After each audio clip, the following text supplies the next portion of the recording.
Welcome to Storytime. I'm going to ask you to take on the posture of a small child for just a few minutes. I used to tell this story to my kids every night when I tucked them in as a way of helping them to internalize and imagine and even to practice secure attachment with the Good Shepherd. The biggest reason I needed to tell them this story is because I needed this as much as they did. And so it was a way of reminding myself on a daily basis that I have this secure attachment with the Good Shepherd, as well as a way of helping them to grow up into this safe relationship with the Good Shepherd. So this is based on Psalm 23.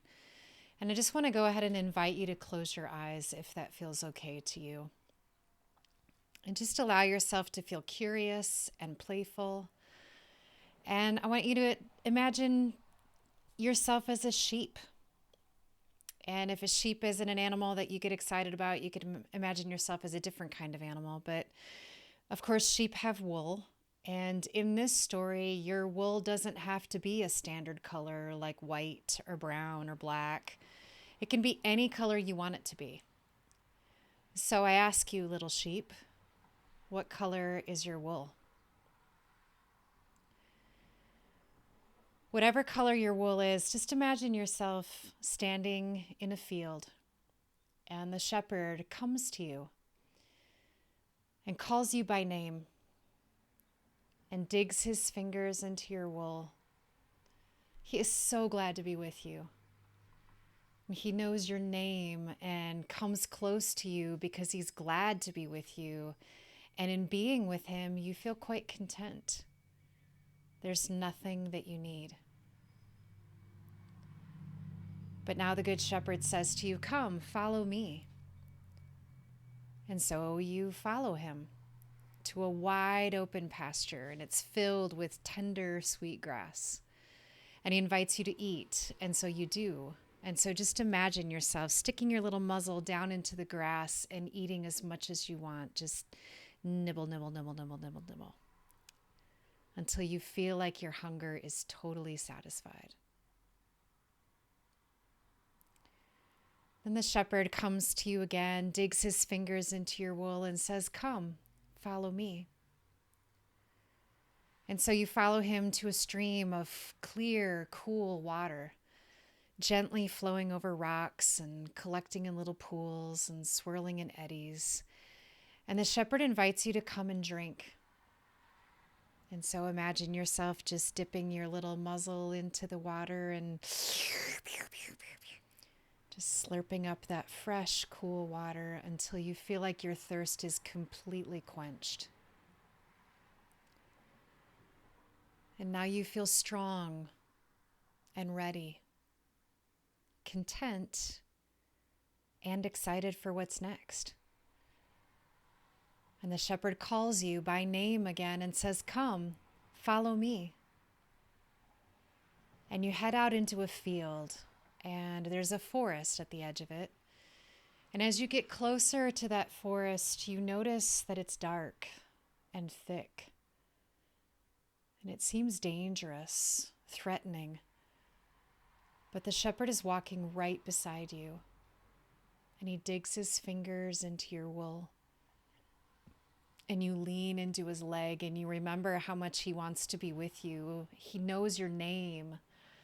And the forest doesn't seem as scary as it did a minute ago when you're pressed against his leg. And all through the forest, the shepherd keeps his fingers in your wool and you stay close.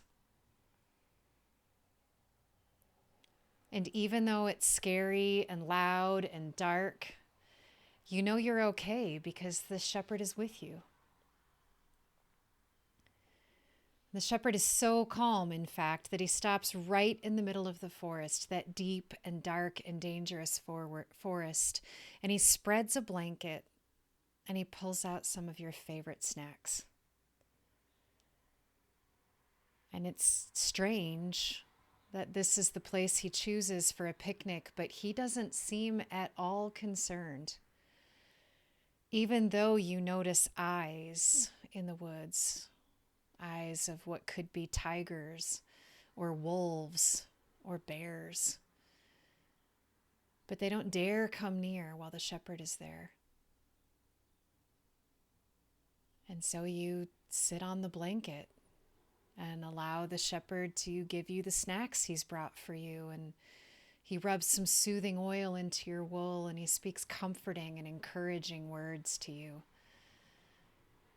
The whole time your enemies are lurking around you.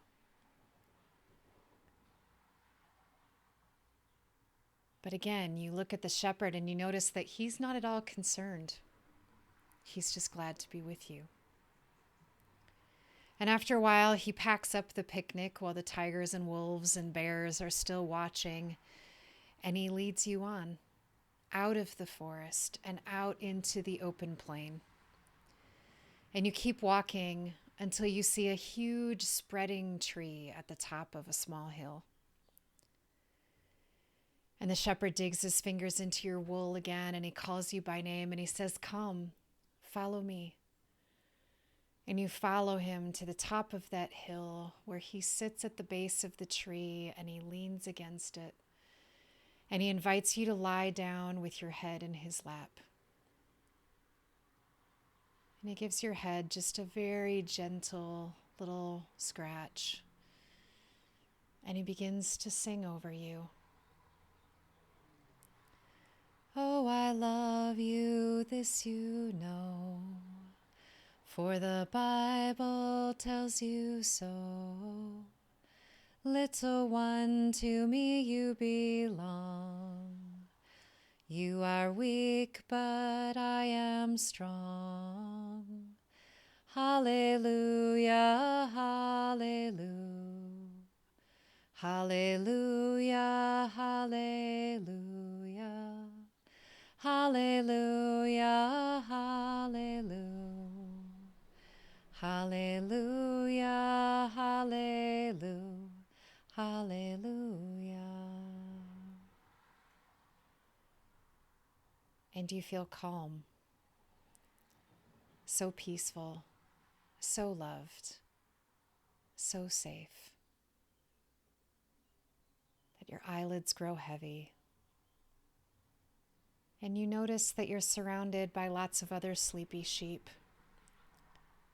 And so you fall asleep with your head in the lap of the shepherd in a heap of sheep.